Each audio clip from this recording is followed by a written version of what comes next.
Welcome to 108 Gate. It's been a while, back again. Hope you're all well. So, lots of energies that we can tap into and have a look at. And I wondered, should I do masculine, feminine, or just have a introduction back to where we are, as it has been a while since I uploaded a reading. So, here we go. Let's get straight into it. The sheep and blackberry devotion. There definitely feels like there's a new focus on how we are stepping forward in our life, and it might not feel apparent straight away, but there may be some things that you can sense are taking more precedence. There's more things that are coming up to the forefront, and so other things that are just kind of being left behind. And 3 wanted to come out, so we've taken the 3. Ladybug and Sweet Pea, happiness, the Hound and the Pear, loyalty. So, interesting. For this devotion and happiness to be balanced, it feels like the loyalty is going to be coming up in question. Where have you been loyal? Who have you been loyal to? And why? So, there may be some, well, it feels like there are going to be shifts in those loyalties, and the question more so is around how loyal have you been to yourself? How loyal have you been to your own journey, to your own quest in life? Have you even been loyal to yourself? So bringing it back into your own divine feminine, your own divine masculine, your yin yang, your anima animus. Having a look at where do your loyalties lie? How prominent is this loyalty to yourself? Have you confused being loyal to certain people with love, or have you confused it with obligation, or have you decided you're going to be loyal regardless of how they treat you or what they do to you or say to you, and you've kind of just took on that pattern, you've took on that expectation and just been loyal blindly? It's an interesting way of it coming up. So breathe, calm, rest, stop and just be. Power, take hold of what you know is yours. So I will say, whenever you come to this reading, there's no time limit or time bound structure of this, but whenever you do come to the reading, that will be the energy of the reading. I am a Kundalini Reiki master and quantum energy alchemist, so I do work in that way. So when you come to this reading, whenever that is, you will have the Venus in retrograde energy here too. And I do feel like this is very important in this scenario here. Breathe, calm, rest, stop and just be. Because there is a lot of here, and there's a lot of emotion here that wants to be hidden because it may be too painful to acknowledge. But also it's hidden because another reason of it being hidden is because you've had so many things kind of cover it up with wanting things to be something it's not. So you just kind of ignore certain details. There's a lot of energies around here that are needing to be shifted, which is also coinciding with Neptune doing its dance around the end of Pisces and beginning of Aries, which is the new zodiac cycle. So you've got those energies really strong here. So those retrogrades of Venus and the energies of Neptune literally going at that point, 0 point of Aries and the last point of Pisces. You have the opportunity to clear out so much. You have an opportunity to let go of so much. It is asking for courage. It's asking for power. Take hold of what you know is yours.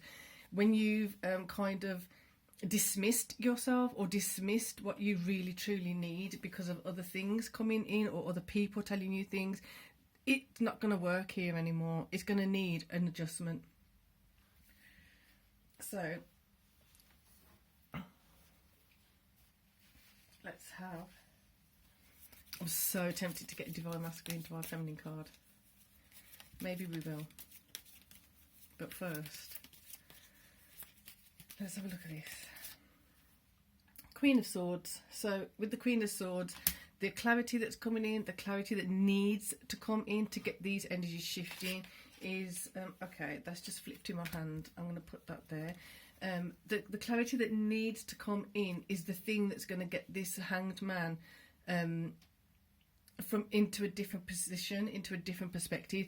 So it's like the Queen of Swords has been assessing things for so long. You've been telling yourself the truth for so long, but now he's actually believing in your truth that you've been telling yourself.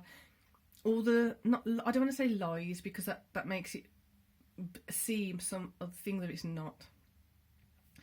All those things you had to tell yourself to protect yourself, to get yourself through situations, to get yourself through scenarios. Queen of Swords is shining a light on that. The Queen of Swords is showing you that it's not going to sustain you moving forward. It's not going to sustain the things that you truly want, that you truly are going forward. So the Hangman now being upright. Let's see what that was. I'm not going to take all of them. Let's see which ones feel strongest out of them. So the Hangman now being in the other position, upright, things are going to start filtering in. I think it's interesting that that light, well, the shadow is going across there. It just happens to be where I'm doing the reading at the moment, is that way. But the way that that is positioned, the way he does seem to have a like slightly perplexed look on his face. I don't know why. It doesn't normally look that way. It's just looking that way at the moment. So it might be a bit confusing, because with all these energies going back and forth, it is about taking your time, just not rushing for a conclusion, not rushing for an answer, but at the same time not holding on to what was or what you perceived certain things to be. So it's becoming that lucid flowing person, that lucid flowing consciousness, that lucid flowing energy which can access your unconsciousness, and allowing it to kind of surface gently and with ease, because a lot of the stuff that's been held captive, I'm going to say, in the unconsciousness needs to be released. It needs to come to the surface, because it's been in the underworld, the undercurrent, for so long that it has to be released for you to be able to see the truth of what's actually happening. This is why it feels really important here to just take your time, look at the loyalty. If that's a starting point at which you can start assessing the situation or the landscape, it's kind of a way of measuring which side of the fence are you on, which side of the actually giving yourself a chance at success or happiness or joy or well-being. Are you doing something in your favour or not in your favour? So loyalty seems like to be like the pinpoint to begin at, to assess that. So King of Wands, definitely seeing that there's like a mature energy around this, wants you to succeed, wants you, it's like your inner masculine, divine masculine, that's been hidden, that's been suppressed, that's been silenced, wants to bring in that support, that courage that I spoke about earlier, allowing that courage to come up, because you do have the experience, you do have the inner wisdom, the inner knowledge, and you also have external indicators. If you're reading the things correctly, and I'm seeing candles, so letting the indicators show themselves, so that you can read it appropriately and properly. And also you're seeing a more accurate perspective of things. Something around this King of Wands too is also asking for some trust and faith. There's some hostility that's been blocking you from accessing this energy. So if you allow that hostility to go, and it's not because it's not purposeful, because it's there, because you may have had to be defensive on some level, you may have had to be aware of some things happening to protect yourself on some level. So being aware of that now means that you can bring in different structures of how you handle yourself. Maybe not get triggered, you're not getting triggered in the same way by certain conversations, you're not getting triggered in the same way by certain people, and acknowledging that that's because of the work you have done, the work that you have put into this. And here we go. Breathe, calm, rest, stop, and just be, with the Seven of Swords, which is interesting, because so whatever I said here about this is because of that hostility that I just mentioned. It is going to be quite sticky and tricky and it needs to be handled with care when you're coming out of this situation. It may be negotiation, it may be understanding that someone has to accept the truth, or more importantly, you have to accept a truth of the situation of how it is. There's some things you can change, there's some things you can't change. Slowly. So I'm seeing if something's been sewn incorrectly, you're unpicking a stitch one by one.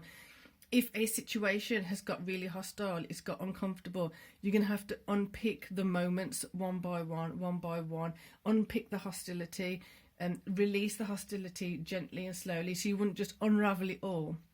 It's just not going to work, and it's going to create more of this Seven of Swords battle energy. So being really careful with that.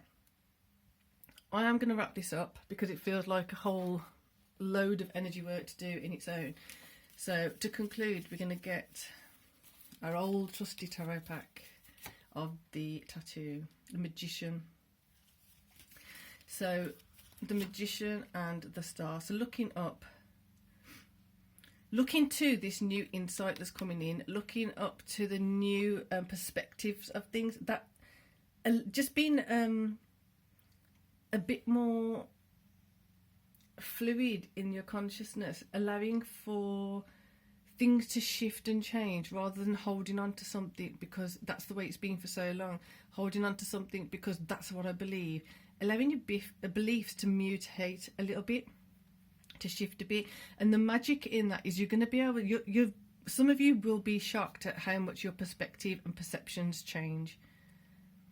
I can see there's some that are still down here wanting, needing to do a lot more of this work, but as you move up and you see where your loyalty lies, where you thought someone was loyal to you and you see they weren't, there's something around that you, most of you, a lot of you are going to be actually quite shocked at how much just letting go of a belief, or at least thinking, if you have held it, sorry, a lot of energy going through.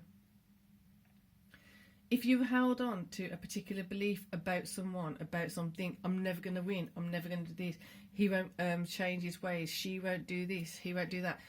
It's like, we're just releasing that and just looking at, well, what can I do to change this? What can I do? Like, if I just let go of expecting them to be a particular way, let go of expecting them to do a particular thing, how can I shift and change it for myself? You will be surprised, some of you, at how other people start playing ball. Some won't, but the main point is it changes in your mind. You step away from those locked horns, you step away from those locked and blocked energies and allow for more energy to flow through. Hope that was helpful. If you're new to the channel, welcome to the channel. If you are one of those loyal people that have stayed with me from the other channel to this channel and still back, I appreciate you. You know I do. I know you know. So until next time, for now, peace and love.